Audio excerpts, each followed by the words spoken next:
नमस्कार दोस्तों, स्वागत है आपका अपना ही यूट्यूब चैनल टुडे एग्जाम पर।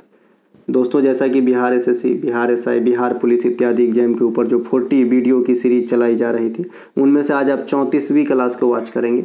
इससे पहले हमने आपको 33 क्लास प्रोवाइड करा दिया है तथा जो बच्चे पीडीएफ ग्रुप में यथार्थ पीडीएफ बाय किए हैं उनको पीडीएफ भी दे दी गई है। आशा करते हैं कि आप देखे समझे होंगे और अपने तैयारी को एक सही दिशा की तरफ ले जा रहे होंगे।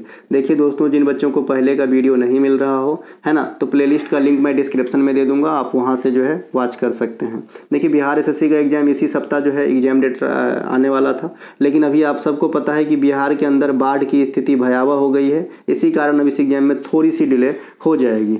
आप सभी को पता है टुडे एग्जाम का अपना एक ई बुक है जिसका नाम है पैरासीटामोल 500, जो एसएससी के एग्जाम के लिए रामबाण है। 5 एग्जाम हो गए 2024 के अंदर और इसमें कितना क्या परिणाम रहा, कितना अच्छा कितना इफेक्टिव रहा, ये आपके कान तक जरूर पहुंच गए होंगे। तो आप लोग भी ले सकते हैं ये हमारा ई बुक और अपने सपनों को एक नया पंख दे सकते हैं। खास करके अगर एसएससी की एग्जाम देना हो तो रामबाण साबित तो होगा। चलिए आगे बढ़ते हैं। आगे बढ़ने से पहले रेलवे के लिए 30 सीरीज चल रहा है। बिहार एसएससी की आप क्लास वॉच कर रहे हैं। एक एसएससी के ऊपर एक S30 यानी 30 सीरीज भी चला रहा था 30 वीडियो का, जिसमें से 29 हो गया। तो कोई भी कंटेंट आप बाय कर सकते हैं, है ना। ये मोबाइल नंबर है, इस पे आपको व्हाट्सअप मैसेज करना है या डिस्क्रिप्शन में लिंक दिया गया है। लिंक को जैसे ही क्लिक करेंगे आपको व्हाट्सअप पे ले जाएगा। व्हाट्सअप पे ही बात करके आपको कंटेंट को बाय करना है। चलिए शुरू करते हैं। पहला प्रश्न है, स्वतंत्र भारत के पहला विधि आयोग। देखिए, पहले विधि आयोग की स्थापना वो भी स्वतंत्र भारत के बाद बोल रहे हैं तो 1955 आंसर होगा। ऐसा क्यों है? क्योंकि विधि आयोग जो है परतंत्र भारत में भी स्थापित हुए थे। कब? 1833 के चार्टर एक्ट के अनुसार 1834 में। तो विधि आयोग का 2 ईस्वी होता है। अगर खाली विधि आयोग कहेगा तो आपको 1834 आंसर करना होगा, लेकिन स्वतंत्रता के पश्चात विधि आयोग कहेगा तो 1955 आंसर करना होगा। तो यहाँ पे थोड़ा सा कुल्लू है, सतर्कता बरतिएगा, है ना, नहीं तो सावधानी घटी और भेलपुरी बटी, है ना। इनके अलावा स्वतंत्र भारत के प्रथम महान्यायवादी MC सीतलवार। कौन है भैया? MC सीतलवार। अब इन जगह पे सीतलवार साहब का क्या काम है? तो बहुत काम है मेरे भाई। प्रथम विधि आयोग का जब गठन 1955 में हुआ था तो उनमें अध्यक्ष कौन थे? तो MC सीतलवार साहब ही थे। ठीक है भाई, तो इनको रिलेट करके याद रखेंगे। साथ ही साथ भारत के प्रथम अटॉर्नी जनरल ऑफ इंडिया या महान्यायवादी भी MC सीतलवार साहब ही हैं। ठीक है, अब महान्यायवादी के बारे में थोड़ा सा समझेंगे।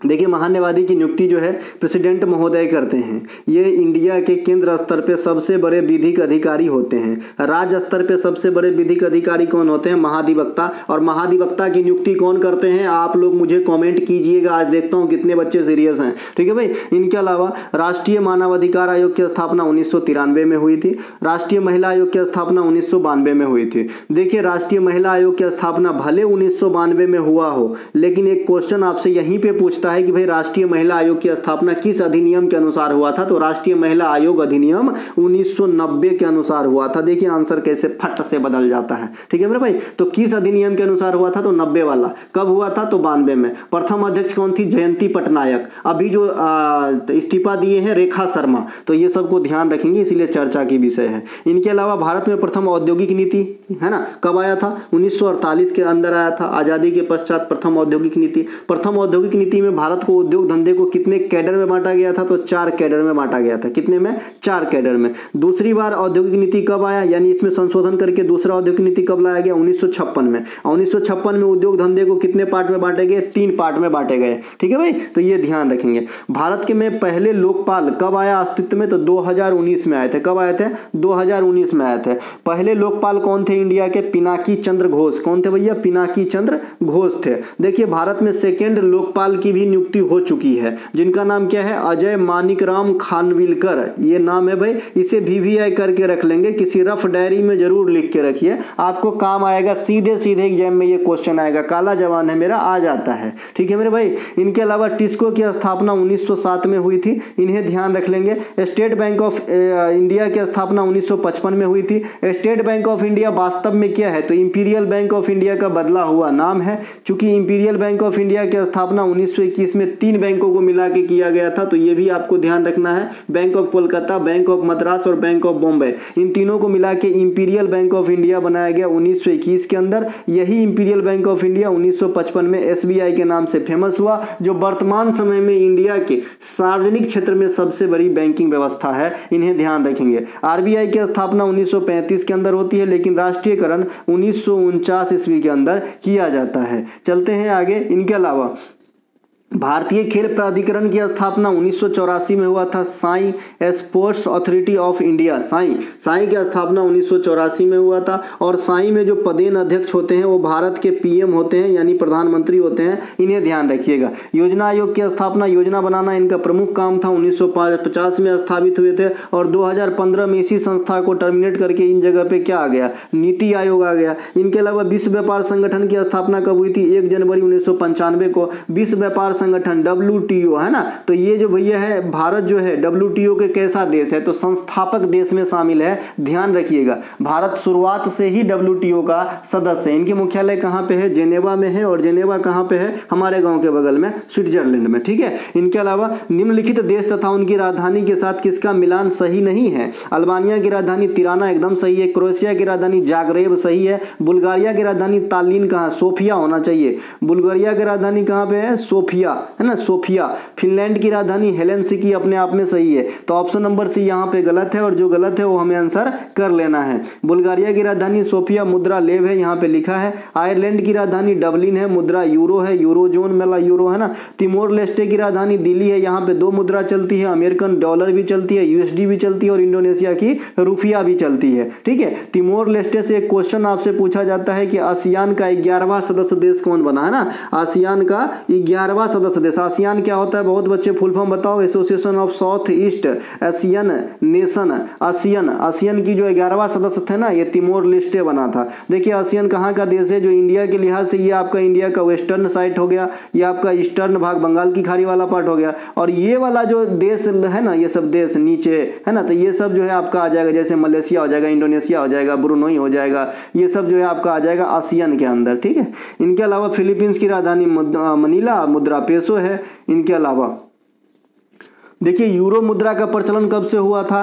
तो ये यूरो मुद्रा का जो प्रचलन है ये 2002 से स्टार्ट हुआ था। यूरो मुद्रा का प्रचलन, यूरो की शुरुआत सांकेतिक तौर पे पहले ही हो गया था 1999 में। सेम केस का एक क्वेश्चन और कौन सा आपके एग्जाम में आता है कि भाई कोंकण रेलवे की शुरुआत कब हुई? तो कोंकण रेलवे की शुरुआत और कोंकण रेलवे की स्थापना, इन दोनों चीज़ों पर गौर फरमाइएगा जनाब, दोनों एक नहीं है, नहीं तो मार्क कट जाएंगे आपके।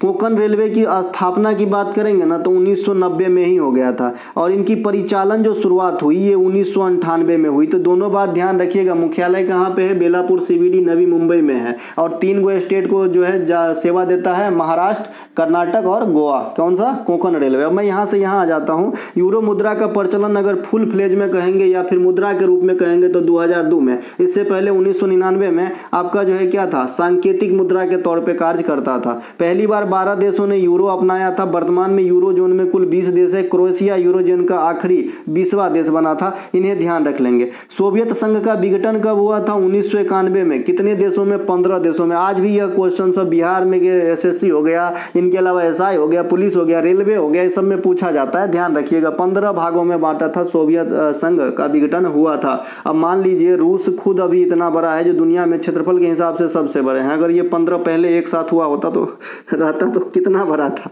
इनके अलावा बिहार के नागी और नकटी रामसर साइट के रूप में घोषित होने से पूर्व भारत में कुल कितने रामसर स्थल थे? ऐसे ही कुल्लू लगा के क्वेश्चन पूछेगा भाई तो 80 आंसर कर लेना भाई। कितना है? 80। क्या होती है कि 2023 तक इंडिया में 75 रामसर साइट। फिर क्या होता है? 5 गो रामसर साइट आता है कब, है ना। 5 गो रामसर साइट कब आता है आपका? 5 गो आता है 2 फरवरी का, यानी फरवरी 2024 में जो रामसर आपका आर्द्र भूमि दिवस होता है ना, तो 5 गो आ जाता है। तो अब कितना हो गया? +5, तो कितना हो गया? 80। फिर क्या होता है? जो नया सरकार आपका बनता है मोदी मंत्रिमंडल 3.0, तो इसमें 2 गो आ जाता है। और बिहार के नागी और नकटी तो 81 और 1 82 हो गया। और अभी हाल में ही अगस्त के महीना में 3 गो और रामसर साइट आ गए हैं। तो अब इंडिया में टोटल मिला के हो गए हैं 85 रामसर साइट। तो एक बात ध्यान रखिएगा, आपसे जो है ये आंकड़ा नहीं पूछ रहा है एग्जामिनर कि भाई कितने हैं वर्तमान में, क्योंकि इसमें जो है काफी वेरी कर रहा है आंसर, इसीलिए आपसे किसी भी रूप में पूछा जा सकता है। तो आपको ध्यान होना चाहिए 2023 तक 75, फिर आए एक लॉट में 5 फरवरी 80, फिर आए मोदी मंत्रिमंडल 3.0 बनने के बाद 2, बिहार के नागी नकटी 82, और अभी आ गया फिर से अगस्त 2024 में 3, तो कितने हो गए? 85, है ना। ध्यान रखिएगा।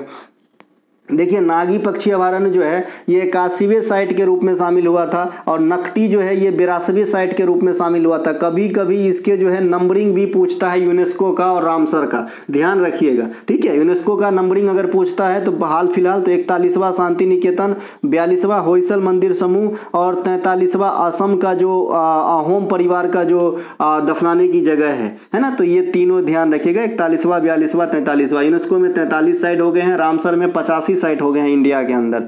अगस्त 2024 में 3 नए रामसर साइट और जोड़ दिए गए हैं। ये कौन कौन से हैं? तमिलनाडु के नारायणगंज पक्षी अभयारण्य और करावज्जी पक्षी अभयारण्य और मध्य प्रदेश के तवा जलाशय, ये तीनों को जो है फिर से रामसर में जगह मिल गया है। अभी आपने देखा 75 + 5 + 2 + 3 तो कितना हो गया? 85, है ना। फरवरी 2024 में 5 नए रामसर स्थल जोड़े गए थे जो इस प्रकार के हैं। देखिए 5 को जो नए रामसर स्थल जोड़े गए थे ना फरवरी 2024 में, यानी वेटलैंड दिवस के अवसर पे, ये थे तमिलनाडु में कराईबेट्टी, कर्नाटक के मगधीकेरे, आपका तमिलनाडु का लैंगवुड 16 और कर्नाटक का 3 और तमिलनाडु का 2 था। तो कर्नाटक का 3 यहाँ पे है,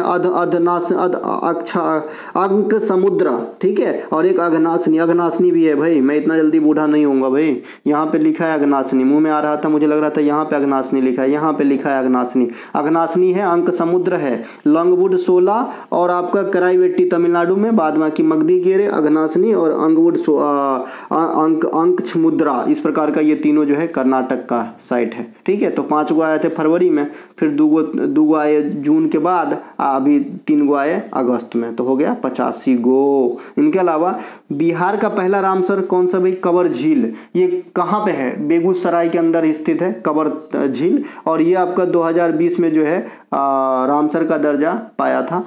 हाल में ही भारत का पहला डॉल्फिन रिसर्च सेंटर कहाँ खोला गया? बिहार के राजधानी पटना में। लोकसभा चुनाव में जो सीट है ना बच्चा, वो जरूर याद रख लीजिएगा, ठीक है, क्योंकि सरकार बनाए हो, है ना। तो भैया देखिए लोकसभा चुनाव में 2024 में जेडीयू को 12 और वहाँ पे बीजेपी को भी 12 मिला था। इनके अलावा लोजपा को 5 मिला था। लोजपा पूरा का पूरा सीट जीत लिए थे, चिराग पासवान वाला। तो ये ध्यान रखिएगा, ठीक है भाई। चलते हैं आगे।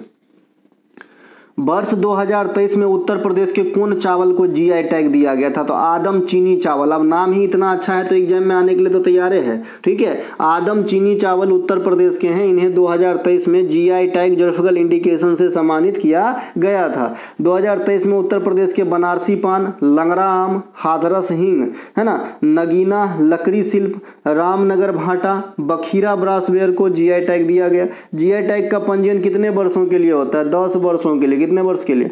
10 वर्ष के लिए। भारत में जीआई टैग की जो आपका आवेदन वगैरह हैं, रजिस्ट्री वगैरह हैं, वो कहाँ कराएंगे? तो चेन्नई में कराएंगे, भौगोलिक संकेतक रजिस्ट्री के द्वारा। इनके अलावा उत्तर प्रदेश के अंदर जीआई टैग में अमरोहा ढोलक, कन्नौज का सेंट, है ना, लखनऊ के चिकनकारी। डायरेक्ट आपसे पूछता है लखनऊ फेमस है या फिर चिकनकारी के लिए फेमस है, तो आप क्या कहोगे? लखनऊ, है ना। इलाहाबाद का सुरखा अमरूद, काला नमक चावल, मेरठ की कैंची, चुनार बलुआ पत्थर, महोबा के गौरा पत्थर, ये सभी के सभी जो है आपके क्या है भाई?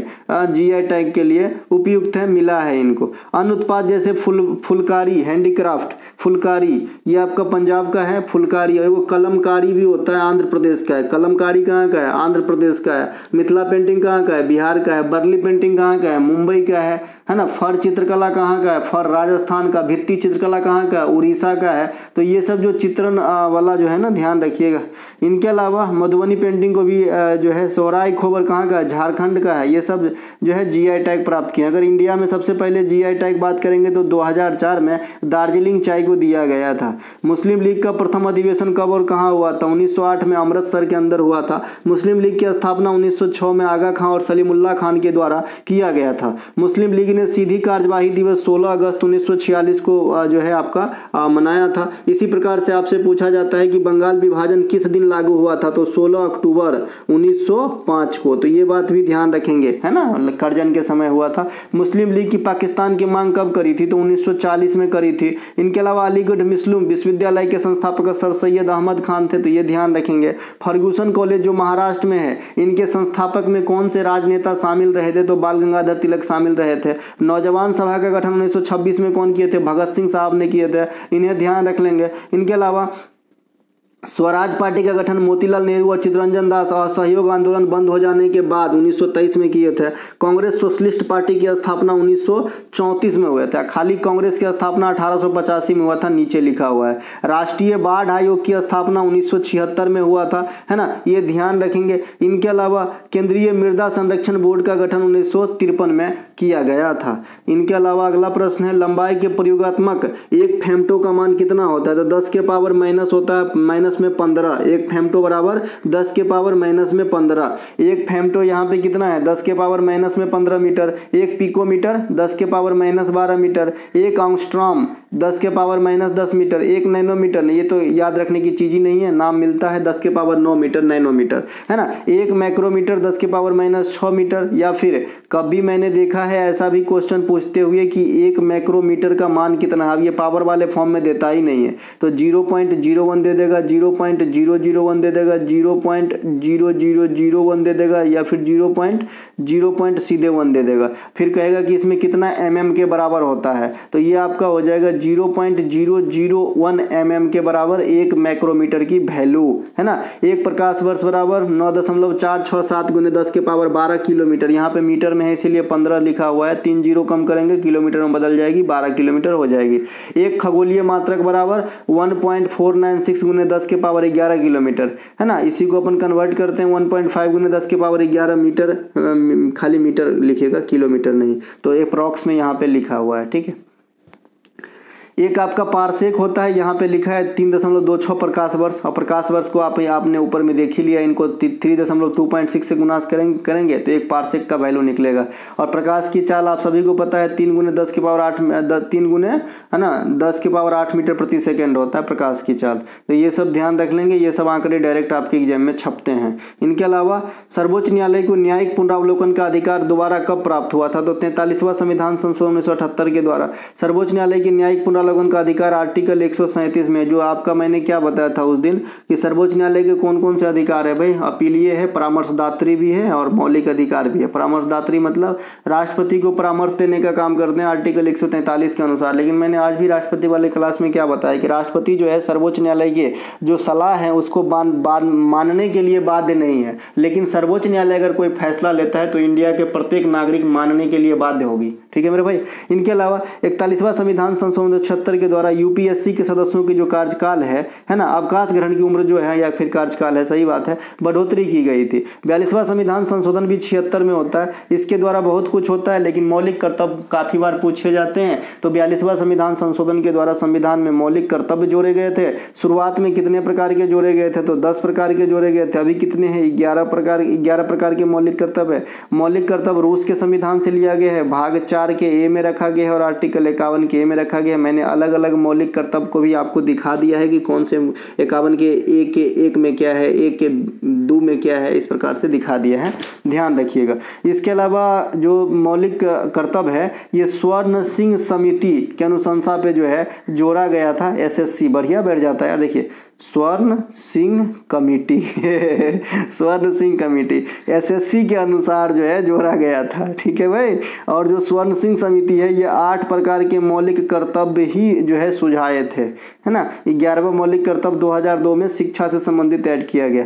संविधान का 106वां संविधान संशोधन 128वें नंबर विधेयक, तो ये जो है महिला आरक्षण से संबंधित है। 33% महिला आरक्षण लोकसभा तथा विधानसभा में। 101वां जो है जीएसटी से संबंधित है। 122वां विधेयक नंबर था इनका। 2017 में इंडिया में जीएसटी लागू हुई थी। 102वां ओबीसी से, 103वां ईडब्ल्यूएस और 104वां एससी एसटी और एंग्लो इंडियन से संबंधित है ना। इनके अलावा 61वां संविधान संशोधन के तहत क्या किया गया? मतदान की उम्र को घटा दिया गया, 21 से घटा करके 18 कर दिया गया, जो वर्तमान में भी 18 वर्ष है मतदान की उम्र। 36वां संविधान संशोधन के द्वारा 1975 में जो है सिक्किम को राज्य का दर्जा दिया गया था। 55वां संविधान संशोधन के द्वारा अरुणाचल प्रदेश को राज्य का दर्जा, और 56वां संविधान संशोधन के द्वारा गोवा राज्य को दर्जा दिया गया था। तो ये ध्यान रख लेंगे। 55वां 56वां है ना, 55वां से अरुणाचल प्रदेश और 56वां से गोवा। गोवा जो है राज्य कब बना था? 1987 में। कब बना था भाई? 1987 में। लेकिन गोवा को आज़ाद कब करवाया गया था? 1961 में। किससे? पुर्तगाली से, है ना। इनके अलावा 73वां संविधान संशोधन और 74वां संविधान संशोधन। तो 73वां ग्राम पंचायत से संबंधित, 74वां नगर पालिका से संबंधित। इनके अलावा 86वां संविधान संशोधन 2002 में जो शिक्षा वाला 11वां मौलिक कर्तव्य आया आया ना, तो ये 86वां संविधान संशोधन के द्वारा आया। सेम इसी के पास जो है मौलिक अधिकार के अंदर आर्टिकल 21 के 1 के अंदर 6 से 14 वर्ष तक के बच्चों को निःशुल्क शिक्षा लेने का अधिकार भी जोड़ा गया। तो ये ध्यान रखेंगे। 52वां संविधान संशोधन आपका दल बदल से संबंधित है ना। इसके अलावा जो 12वां संविधान संशोधन है ना, 12 है ना, तो ये था भैया गोवा को और जो आपका दमन और दीव था ना, उनको केंद्र शासित प्रदेश बनाए जाने की बात। ये 1961-62 की बात हो रही है। भाषा को संवैधानिक दर्जा देने हेतु जो संविधान संशोधन हुआ 21वां, सबसे पहले जो 21वां संविधान संशोधन हुआ तो सबसे पहले कौन भाषा को दर्जा दिया गया? कोई बच्चा मणिपुरी, नेपाली, कोंकणी, तो सिंधी भाषा हो जाएगा। सबसे पहले सिंधी को दिया गया। फिर 71वां में मणिपुरी, नेपाली और कोंकणी को दिया गया और 92वां में बोडो, डोगरी, संथाली, मैथिली को दिया गया। ठीक है।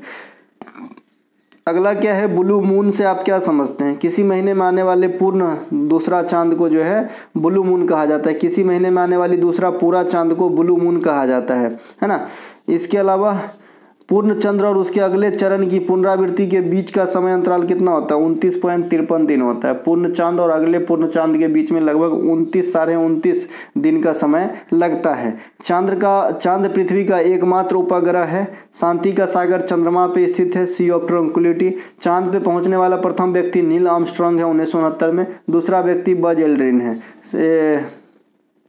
सप्तर्षि या उर्सा मेजर एक तारामंडल है। इनका अन्य नाम बिग डीपर या ग्रेट बियर होता है। पूर्णिमा के बाद आगामी 14 दिनों तक अवस्था को चंद्रमा का शयन अवस्था कहा जाता है। यानी पूर्णिमा के बाद जो 14 दिन की अवस्था होती है चंद्रमा का शयन अवस्था होता है। चंद्रमा का अपना कोई प्रकाश नहीं होता। रात के समय सूर्य के प्रकाश का ही परावर्तन होती है यहाँ पे चंद्रमा से। चंद्रमा और पृथ्वी के बीच की दूरी 3.84 × 10⁴ किलोमीटर होता है। पृथ्वी की द्रव्यमान जो है 6 × 10⁻24 kg होता है और पृथ्वी की त्रिज्या 6.4 × भगवान विष्णु 6.4 × 10⁶ मीटर होती है। किसी पिंड का भार सबसे कम भूमध्य रेखा पे होती है। भूमध्य रेखा पृथ्वी को बीचों बीच बांटती है, जैसे मैंने कई बार आपको ये वाला नहीं क्या है ना। इनके अलावा इसके आसपास के क्षेत्र को क्या कहते हैं? डोले ड्रम कहते हैं। और आसपास के जो क्षेत्र होते हैं वहाँ पे क्या होता है? दाब कम होता है, जिसे क्या कहा जाता है? ITCZ जोन कहा जाता है, इंटर ट्रॉपिकल कन्वर्जेंस जोन कहा जाता है। भूमध्य रेखा पे कितने देश है? 13 गो देश है। भूमध्य रेखा 5 डिग्री उत्तर और 5 डिग्री दक्षिण को ITCZ जोन कहते हैं। यहाँ पे लिख दिया हूँ। भूमध्य रेखा भारत की स्थिति 8 डिग्री उत्तर रेखा है। भूमध्य रेखा के तुलना में जो भारत की स्थिति है वो कहाँ पे है? तो 8 डिग्री यहाँ से यहाँ तक यहाँ पे है भारत। ठीक है, इसे ध्यान रखेंगे। इनके अलावा 8 ग्रह जो सूर्य से बढ़ती हुई दूरी के अनुसार बुध है, शुक्र है, पृथ्वी है, मंगल, बृहस्पति, अरुण, वरुण। आकार के अनुसार सबसे बड़ा जुपिटर, शनि, अरुण, वरुण, पृथ्वी, शुक्र, मंगल, बुध। इसे कैसे याद रखा जाए? मैंने बहुत बार आपको बताया है कि देखिए सूर्य जो है ब्रह्मांड का मुखिया है, अर्थात पिताजी के पास सबसे छोटा बेटा अर्थात बुध बैठा रहता है। बुध के बगल में शुक्र बैठा रहता है। क्यों? क्योंकि पृथ्वी की बहन है और 2 बहन हमेशा एक जगह बैठ के कुछ ना कुछ बोलती ही रहती है। तो ये हो गया आपका। इनके अलावा 4 नंबर पे आ जाएगा आपका मंगल। कौन? मंगल। और फिर आ जाएगा बृहस्पति, फिर आ जाएगा शनि, फिर आ जाएगा अरुण और लास्ट में हो जाएगा वरुण। अब इतने अगर क्रम याद है तो आधा ब्रह्मांड खत्म हो जाता है भैया। देखिए 4 गो जो शुरुआत की ग्रह है ना, ये क्या है भाई? सघन ग्रह का फॉर्म है। और जो 4 गो दूर का ग्रह है बृहस्पति, शनि, अरुण, वरुण, ये सब गैसीय फॉर्म वाला ग्रह है। इसीलिए इसे जोवियन ग्रह भी कहते हैं या इसे बाहरी ग्रह भी कहते हैं। जो 4 गो नजदीक का इसे आंतरिक ग्रह भी कहते हैं, सघन ग्रह भी कहते हैं, पार्थिव ग्रह भी कहते हैं। ठीक है। इसके अलावा बुध जो है ये अपने सूर्य की चक्कर सबसे कम समय में लगा लेता है ना। और जो बृहस्पति है ये अपने एक्सिस पे सबसे कम समय में चक्कर लगा लेता है। देखिए बुध का परिक्रमण होगा। परिक्रमण मतलब सूर्य की परिक्रमा, परिभ्रमण मतलब अपने ही एक्सिस पे रोटेट होना। तो अपने एक्सिस पे सबसे पहले रोटेट होता है बृहस्पति और सूर्य का परिक्रमा सबसे पहले कर लेता है बुध। ठीक है। बृहस्पति पे दिन की अवधि सबसे कम होगी ब्रह्मांड में, है ना, क्योंकि सबसे पहले रोटेट हो जाते हैं अपने एक्सिस पे। सबसे अधिक बड़ी दिन किस ग्रह का है? तो शुक्र ग्रह का। इसको जो है ना कई साल लगते हैं, तो ये भी ध्यान रखेंगे। इनके अलावा कई साल तो नहीं, लेकिन बृहस्पति की तुलना में बहुत ज़्यादा लगते हैं। इनके अलावा बिना उपग्रह वाला ग्रह बुध है ना, और शुक्र है। लाल ग्रह मंगल को कहते हैं, नीला ग्रह पृथ्वी को कहते हैं, पीला ग्रह कहते हैं शुक्र को, लूसीफर ग्रह भी कहते हैं, पीला ग्रह भी कहते हैं, पृथ्वी का बहन, सबसे चमकीला तारा, मॉर्निंग स्टार, इवनिंग स्टार, ये सभी के सभी शुक्र ग्रह को कहा जाता है। हरा ग्रह अरुण को कहा जाता है। शनि के चारों ओर रिंग पाई जाती है, बलई पाई जाती है। वर्तमान में शनि के पास सबसे अधिक उपग्रह है। सूर्य के सबसे नजदीक 4 ग्रह को आंतरिक, दूर वाले को पार्थिव कहा जाता है, बता दिए थे। सूर्य में सबसे पहले परिक्रमा बुध करेगा। सबसे लेट में परिभ्रमण जो है आपका जुपिटर, सबसे लेट में परिभ्रमण, एक सेकेंड रुकिए, शुक्र करेगा। ठीक है, देखिए परिक्रमा क्या होता है, किसी चीज, किसी पिंड के किनारे किनारे मतलब गोल गोल घूमना, जैसे मंदिर का अपन परिक्रमा करते हैं। तो सबसे पहले परिक्रमा कर लेता है बुध, जो जितना नजदीक रहेगा सूर्य के उतना जल्दी परिक्रमा कर लेगा। तो सबसे पहले कर लेगा बुध और सबसे बाद में करेगा वरुण। लेकिन जो परिभ्रमण है वो अपने ही अक्ष पे रोटेट होना है, तो सबसे पहले परिभ्रमण कौन करता है, जुपिटर, और सबसे बाद में शुक्र। यही चीज मैंने यहाँ पे लिखा है, देखिए सबसे अपने अक्ष पे तेज परिभ्रमण बृहस्पति ग्रह करते हैं। सबसे अधिक समय परिभ्रमण करने में शुक्र ग्रह लगाती है। इस क्रम में पृथ्वी का स्थान 5वां है। पृथ्वी जो है विस्तारिता के आधार पे भी 5वां है, परिभ्रमण करने में भी 5वां है। इनके अलावा इलाहाबाद उच्च न्यायालय का गठन कब किया गया था, 1866 में किया गया था। इलाहाबाद उच्च न्यायालय का जो मुख्य पीठ है प्रयागराज में तथा खंडपीठ लखनऊ में है। वर्तमान न्यायाधीश कौन है, मनोज कुमार गुप्ता, है ना। इन्हें ध्यान रखेंगे। अब शायद ये बदल गए हैं यार, सही से थोड़ा एक बार देख लीजिएगा, मनोज कुमार गुप्ता को एक बार देख लीजिएगा कि ये बदले हैं कि नहीं बदले हैं। भारत में सर्वप्रथम 1862 में हाई कोर्ट का गठन 3 जगह किया गया था, कोलकाता, मुंबई और मद्रास के अंदर। लेकिन इन तीनों में सबसे पहले पूछेगा तो कोलकाता में होगा, जो इस बार के एसएससी सीजीएल ने भी पूछा था कि सबसे पहले हाई कोर्ट का गठन कब किया गया था, कोलकाता में। हाई कोर्ट की पूरी इतिहास बता दिया हूँ कि सबसे पहले कहाँ किया गया था। इसके अलावा जो अभी आधुनिक सुप्रीम कोर्ट है ये कब आया है भैया, 50 में आया है। इससे पहले सुप्रीम कोर्ट कब आया था, 1774 में आया था। रेगुलेटिंग एक्ट 1773 के अनुसार बंगाल में एस्टेब्लिश्ड हुए थे। देश के सबसे अधिक न्यायाधीशों की संख्या कौन कोर्ट में है, तो इलाहाबाद हाई कोर्ट में है या प्रयागराज हाई कोर्ट में है ना। कोलकाता उच्च न्यायालय के अधिकार क्षेत्र के अंतर्गत अंडमान निकोबार द्वीप समूह आता है, और जो लक्षद्वीप है ना ये केरला हाई कोर्ट के अंतर्गत आता है। 2000 ईस्वी में 3 राज्य आपका उत्तराखंड, छत्तीसगढ़ और बिहार का निर्माण हुआ था। 2013 में 3 राज्यों के उच्च न्यायालय का गठन किया गया, मणिपुर, मिजोरम, माफ कीजिएगा, मणिपुर, त्रिपुरा और मेघालय, है ना। इनके अलावा 2019 में आंध्र प्रदेश और तेलंगाना में उच्च न्यायालय का गठन किया गया। सबसे जो लेटेस्ट उच्च न्यायालय है ये आपका आंध्र प्रदेश का है, ध्यान रखिएगा। आज़ादी के पहले सर्वोच्च न्यायालय का गठन 1774 में हुआ था। संघीय न्यायालय का गठन 1935 में हुई थी, तो ये बात भी आपको ध्यान रखना है। 1937 में हुआ था भाई, 35 क्यों लिखा है यहाँ पे। संघीय न्यायालय का गठन 1935 के अधिनियम के अनुसार 1937 में हुआ था, सही लिखा है। 1935 के अधिनियम के अनुसार 37 में हुआ था। जो आधुनिक सुप्रीम कोर्ट है ये 50 में आए थे। पहले जो चीफ जस्टिस ऑफ इंडिया थे हीरालाल कानिया, और वर्तमान में जो है डीवाई चंद्रचूड़ साहब है। आदर्श गैस के अनुसार, है ना, गैस के 1 ग्राम के अणु के आयतन कितना होते हैं, 22.4 लीटर होते हैं, ध्यान रखेंगे। आदर्श गैस का समीकरण पीवी बराबर एनआरटी, है ना, पीवी बराबर एनआरटी। बॉयल के नियम में तापमान कांस्टेंट होता है तथा यह नियम आयतन और दाब के बीच रिलेशन स्थापित करते हैं, जिसे आयतन दाब का व्युत्क्रमानुपाती होता है, V बराबर 1/P। तो इसमें कांस्टेंट क्या रहता है ये मुझे पकड़ना है। तो बॉयल के नियम में तापमान कांस्टेंट रहता है। चार्ल्स के नियम में देखिए, चार्ल्स का नियम दाब कांस्टेंट करता है। यह नियम आयतन और परम ताप के बीच रिलेशन को जो है दर्शाता है। नियत दाब पर आयतन परम ताप के सीधा समानुपाती होता है, अर्थात V बराबर N। ठीक है, तो भाई बॉयल का नियम और चार्ल्स के नियम में क्या याद रखना है, तो बॉयल के नियम में, बॉयल मतलब बॉयल करना, अंडा बॉयल करते हो ना तो ताप टेम्परेचर लगती है ना, तो बॉयल के नियम में टेम्परेचर कांस्टेंट रहते हैं। और चार्ल्स के नियम में दाब, है ना, दाब जो है, जो डाब होता है पीने वाला, तो उसे कैसे लोग अपन जो है चाट के खा लेते हैं उसकी मलाई, तो ऐसे ही चार्ल्स का नियम में जो है दाब कांस्टेंट होते हैं, ध्यान रखेंगे। इनके अलावा एवोगाड्रो का नियम ताप और दाब दोनों को कांस्टेंट करता है। अभी आपने देखा जो बॉयल था उसमें ताप था, जो चार्ल्स था उसमें दाब था। अब एवोगाड्रो का नियम है इसमें दोनों को कांस्टेंट रखा जाता है ना। ओम के नियम में तापमान कांस्टेंट होता है, V बराबर RI। इससे बहुत ज़्यादा न्यूमेरिकल आपके रेलवे इत्यादि की एग्जाम में आते हैं, मैंने अच्छे से करा दिया है, ध्यान रखिएगा। V बराबर RI कैसे निकलते हैं। इसमें लफड़ा क्या है, सिर्फ यही लफड़ा है कि समानांतर क्रम में है कि श्रेणी क्रम में है, और दोनों कैसे निकालते हैं, चाहे समानांतर हो चाहे श्रेणी, मैंने बता रखा है।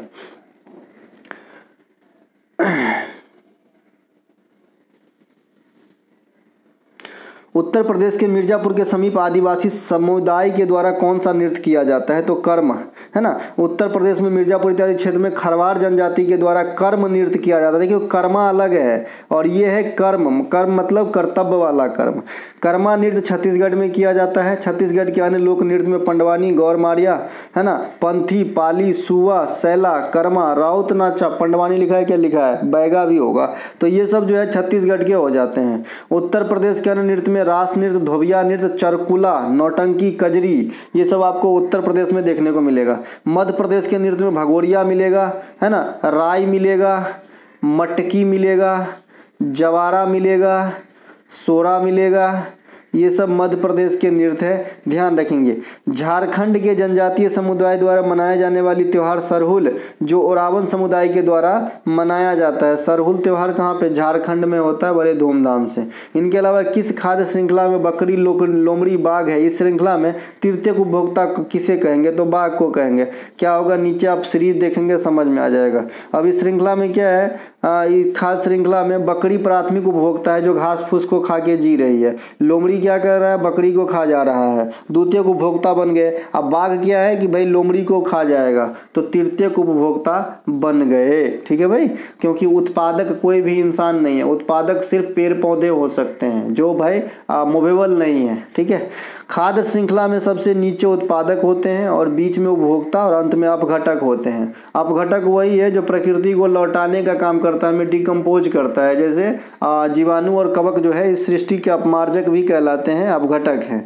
खाद्य श्रृंखला के क्रम में घास फूस, टिड्डा, मेढक, सांप, जीवाणु और कवक, है ना। इनके अलावा वायुमंडल में नाइट्रोजन स्थिरीकरण में कौन भाग लेते हैं, तो राइजोबियम नामक जो है जीव भाग लेते हैं, जो बैक्टीरिया एक प्रकार का, जो दलहनी पौधों के जड़ में पाई जाती है। सभी हरे पेड़ पौधे क्या होता है, स्वपोषी जीव होता है ना, अमरबेल को छोड़ के। अमरबेल जो है परपोषी है। इनके अलावा मुद्रा पूर्ति के माप के अंतर्गत निम्नलिखित में से कौन सा मुद्रा का प्रकार M1 के अंतर्गत नहीं आता, तो M1 के अंतर्गत डाकघर वाली बात आती ही नहीं है। M1 के अंतर्गत लोगों के पास जो मुद्रा है, बैंक के पास जो जमा है और रिजर्व बैंक के पास संकीर्ण मुद्रा, ये 3 गो आएगा। डाकघर वाला बात सेकेंड वाले कैडर में आएगा, M2 में आएगा। ठीक है, अब यहाँ पे देखिए M1 क्या होता है, लोगों के पास मुद्रा वह सिक्के, बैंकों के पास नगद जमा, है ना। इनके अलावा रिजर्व बैंक की संपूर्ण मुद्रा। अब M2 में क्या आएगा, इसमें डाकघर की मांग जमा में जब M1 को जोड़ देते हैं तो M2 प्राप्त होता है, अर्थात M2 बराबर डाकघर की मांग जमा प्लस M1, है ना। इसके अलावा M1 में जब बैंकों के पास की सावधि जमा जोड़ जाते हैं ना, पूरे समय के लिए जो जमा होता है उसको भी अगर जोड़ दिया जाता है तो M3 प्राप्त होता है। और M4 में क्या होता है ना, कि जब M3 में डाकघर की कुल जमा जोड़ दिया जाता है ना तो M4 प्राप्त होता है। सबसे अधिक तरलता लिक्विडिटी जो है किसकी होगी, M1 की होगी, और सबसे कम किसकी होगी, तो M4 की होगी, ध्यान रखिएगा। इनके अलावा बाजार में तरलता के अनुसार सबसे यही चीज लिखा है। 2023 में 57वां ज्ञानपीठ पुरस्कार दामोदर मौजे किस राज्य से है, तो गोवा से है दामोदर मौजे। दामोदर मौजे के उपन्यास कमरलिन हेतु 1983 में साहित्य अकादमी पुरस्कार से सम्मानित किया गया था। 56वां ज्ञानपीठ पुरस्कार असमिया कवि नीलमणि फुकन को दिया गया था, जब इसका हाल में ही निधन हो गया, जो बहुत लेटेस्ट वाला है, वो भी मैं बता रखा हूँ करंट सेक्शन के सेक्शन से, है ना। लेकिन इतना ज़्यादा लेटेस्ट ना पूछेगा क्योंकि एग्जामिनर कभी कभी 1 साल पहले की पूछता है। ज्ञानपीठ पुरस्कार की शुरुआत 61 में हुआ था, परंतु ये जो देना स्टार्ट हुआ ना 65 में। ज्ञानपीठ पुरस्कार के सर्वप्रथम विजेता 1965 में जयशंकर कुरूप है, इन्हें ध्यान रखेंगे, आज भी पूछा जाता है। इनके अलावा भारत के लिए ज्ञानपीठ पुरस्कार जीतने वाली प्रथम महिला आशापूर्णा देवी, प्रथम श्रुति पत्र बंगला के लिए, इन्हें भी ध्यान रखेंगे। काराकोरम श्रेणी पश्चिम की ओर आगे बढ़ते हुए किस पठार पे जाके मिलती है, पामीर की पठार में जाके मिलती है। पामीर की पठार को क्या कहते हैं, रूफ ऑफ द वर्ल्ड, दुनिया का छत कहा जाता है।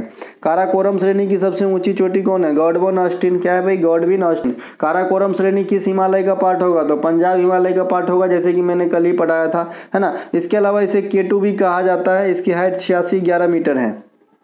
काराकोरम श्रेणी, लद्दाख श्रेणी, कैलाश श्रेणी तथा जास्कर श्रेणी, ये सभी ट्रांस हिमालय या तिब्बती हिमालय के जो है पार्ट है। अगर नदी के आधार पे कहेंगे तो पंजाब हिमालय आप कह सकते हो, जैसा कि मैंने अभी आपको कहा, क्योंकि भाई हिमालय नदी के आधार पे भी 4 भागों में बटे हैं। और वैसे भी 4 भागों में बटे हैं। तो ये ट्रांस हिमालय, जिसे आप परा हिमालय भी कहते हैं या तिब्बती हिमालय कहते हैं, या फिर इसे जो है आप पंजाब हिमालय का भी पार्ट कह सकते हैं, काराकोरम को, कैलाश श्रेणी को, जास्कर को। इनके अलावा इंडिया के लिहाज से, इनके अलावा काराकोरम श्रेणी के पूर्व में क्या है, कैलाश श्रेणी स्थित है। भारत में शिवालिक क्या है, सबसे दक्षिणी है हिमालय का पार्ट, जो कुमायूं रीजन में पड़ती है। इनके अलावा नदी के आधार पर हिमालय का वर्गीकरण हेतु पिछले क्लास देखें, है ना, बहुत सारी जगह बता दिया हूँ, कल भी बताया तो था, है ना, जिसमें इंपॉर्टेंट 30 कराए थे। सतलज नदी वाला क्वेश्चन था, पहला ही क्वेश्चन था मेरे पास, है ना, तो वहां जाके देख लीजिएगा। 10 जुलाई 2023 को यूथ वर्ल्ड तीरंदाजी चैंपियनशिप में रिकर्व कैटेगरी में गोल्ड पदक किसने कौन सा भारतीय जीता था, पार्थ सालुंके। अभी देखिए, अगर ये क्वेश्चन ऐसा ना पूछे तो भाई सीधे सीधे पूछेगा पार्थ सालुंके का संबंध किस खेल से है, तो तीरंदाजी से है, ठीक है। इनके अलावा यूथ वर्ल्ड तीरंदाजी चैंपियनशिप में पार्थ सालुंके ने भारत के लिए पहली बार रिकर्व कैटेगरी में गोल्ड जीता है। पार्थ सालुंके महाराष्ट्र के रहने वाले, नाम से स्पष्ट है, जैसा कि आपने CID वाला सीरियल देखा होगा तो उसमें भी एक आदमी का नाम सालुंखे रहता है। भारत इस प्रतियोगिता में दूसरा स्थान हासिल किया, जिसमें 6 गोल्ड, 1 रजत और 4 कांस्य के साथ पहला प्राप्त किए हैं। पहला स्थान पर कोरिया रहा है। यह प्रतियोगिता लिमरिक आयरलैंड में हुआ है, ये ध्यान रखेंगे। विश्व युवा तीरंदाजी चैंपियनशिप 2023 में प्रियांशु और अवनीत कौर की जोड़ी ने स्वर्ण पदक जीते थे। विश्व युवा तीरंदाजी युवा वाला में जो है अवनीश और प्रियांशु जीते थे भारत के लिए स्वर्ण। 2023 में राष्ट्रीय तैराकी चैंपियनशिप में पुरुषों के लिए 800 मीटर फ्री स्टाइल स्पर्धा में आर्यन नेहरा ने गोल्ड जीता है, इसे ध्यान रखिएगा। आर्यन नेहरा का संबंध अगर पूछेगा तो तैराकी से आंसर कीजिएगा। जुलाई 2023 में ज्योति याराजी, आप सभी जानते हैं किस खेल से है, एथलेटिक्स, है ना, और ये जो है विश्व एशियाई एथलेटिक्स चैंपियनशिप में स्वर्ण पदक जीती है ज्योति याराजी, तो इन्हें भी ध्यान रखेंगे, है ना। चलते हैं आगे। प्रसिद्ध पुस्तक गुलिवर ट्रेवल्स के लेखक कौन है? अच्छा, अगर आपसे ज्योति याराजी जैसे एथलेटिक्स में है और अगर आपसे पूछे कि पार्टिकुलर कौन सा खेल खेलती है तो दौड़ती है, हर्डल रेस में पार्टिसिपेट की थी, है ना, 100 मीटर वाला में भी, है ना। प्रसिद्ध पुस्तक गुलिवर ट्रेवल्स के लेखक जोनाथन स्विफ्ट है। Wealth of nation Adam Smith है। जनरल थ्योरी ऑफ नामक पुस्तक के लेखक अर्थशास्त्री किन्स है। Home in the world Amartya Sen की पुस्तक है। अमर्त्य सेन ही वो पुरुष हैं जिनको पहली बार इकोनॉमिक्स में भारत की भारतीय होने वाले भारतीय अर्थशास्त्री जिन्होंने इकोनॉमिक्स में नोबेल पुरस्कार जीते। डिवाइन कॉमेडी के लेखक दांते हैं, दांत वाला दांते, है ना। ओडिसी और इलियड के लेखक कौन है? होमर। सोशल कॉन्ट्रैक्ट के लेखक रूसो है। दास कैपिटल के लेखक कार्ल मार्क्स है। द ओरिजिन ऑफ स्पीसीज के लेखक चार्ल्स डार्विन है। मेन कैंप के लेखक हिटलर है। द ऑडेसिटी ऑफ होप के लेखक बराक ओबामा है। बिकमिंग के लेखक उनकी पत्नी मिशेल ओबामा है। तो ये कुछ किताब हैं जो पुराने किताब हैं, आपको ध्यान रखना है। इनके अलावा संयुक्त सैन्य अभ्यास तर्कस भारत और किस देश के बीच में होता है? तो अमेरिका में होता है। भारत और अमेरिका के बीच वज्र प्रहार भी होता है, तर्कस भी होता है। अभ्यास मालाबार, अब मालाबार है तो केरला वाला जैसे नाम है ना, मालाबार जो है केरल के तट को कहते हैं। क्वाड देशों के बीच आयोजित हुआ था। और क्वाड देश में कौन कौन शामिल होते हैं? तो भारत होता है, ऑस्ट्रेलिया होता है, जापान होता है, अमेरिका होता है। भारत और फ्रांस के बीच गरुड़, वरुण शक्ति इत्यादि सैन्य अभ्यास करे जाते हैं। सैन्य अभ्यास संप्रीति बंगोसागर भारत और बांग्लादेश के बीच, है ना, बांग्लादेश के बीच। इनके अलावा अभ्यास धर्म गार्जियन जिमेक्स भारत और जापान के बीच।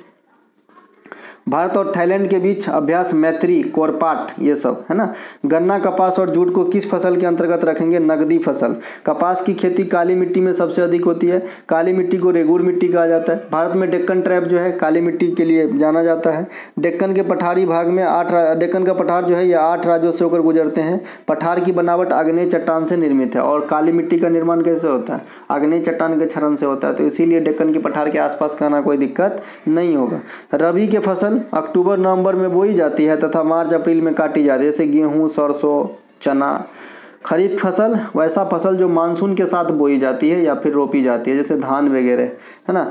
इसके अलावा जायद फसल ऐसा फसल जो न तो रबी का महीना में न तो खरीफ के महीना में, बीच के जो समय गैप होता है उसमें किया जाता है। इसे खरबूजा, तरबूजा इत्यादि खाद्यान्न इसमें नहीं होता है, उसे जायद फसल कहते हैं। उत्तर प्रदेश में सबसे अधिक गेहूं की खेती होती है। उत्तर प्रदेश में सबसे अधिक चीनी की खेती होती है, ये सब ध्यान रख लीजिएगा। कपास की सबसे अधिक गुजरात में होती है, ये बात भी ध्यान रख लेंगे, है ना। स्थानांतरित कृषि को झूमिंग कृषि कहा जाता है, इसे ध्यान रख लीजिएगा। झूमिंग कृषि को जो है स्लाइस एंड बर्न वाला कृषि को झारखंड में कुरुवा कहते हैं, ये बात भी आपको ध्यान रखना है, काम आएगी। हर्षवर्धन की प्रथम राजधानी कहाँ पर थी? थानेश्वर। हर्षवर्धन कौन वंश के शासक हुए? तो वर्धन वंश के या पुष्यभित्ति वंश के, है ना।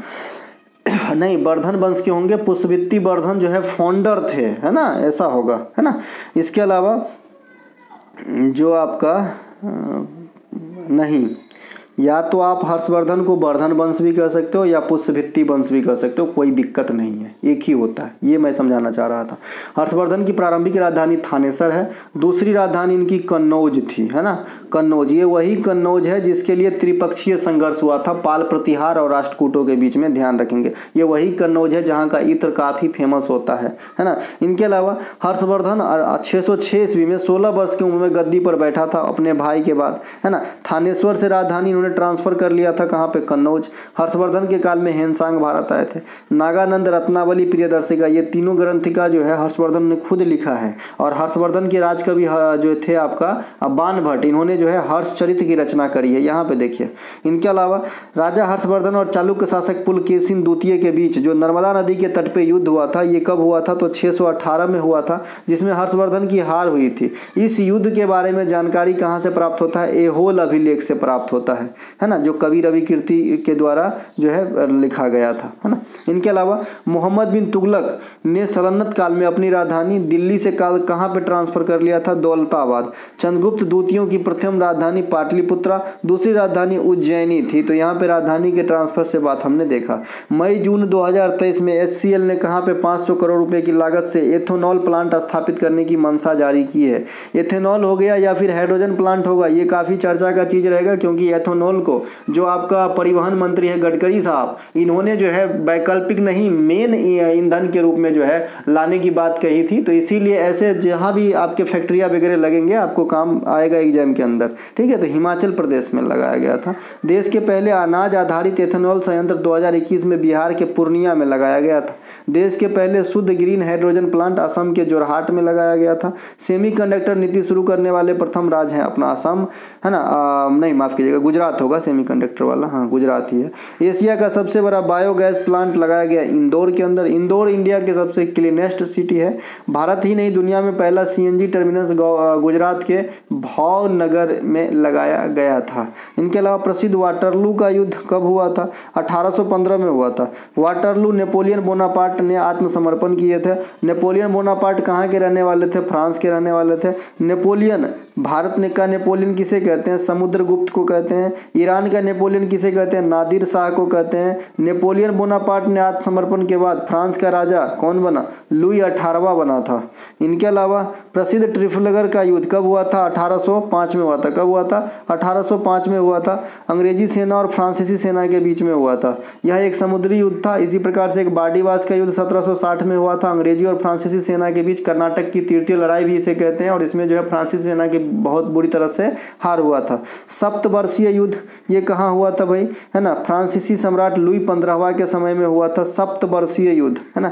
इनके अलावा फ्रांस की राजक्रांति कब होती है, 1789 में होती है, लुई 16वें के काल में। डायरेक्ट पूछता है कि फ्रांस की राजक्रांति के समय वहाँ का जो शासक था कौन था, लुई 16। बार्डिवास का युद्ध 1760 बता दिए थे अंग्रेजी और फ्रांसीसी के बीच। तालीकोटा का युद्ध 1565 में।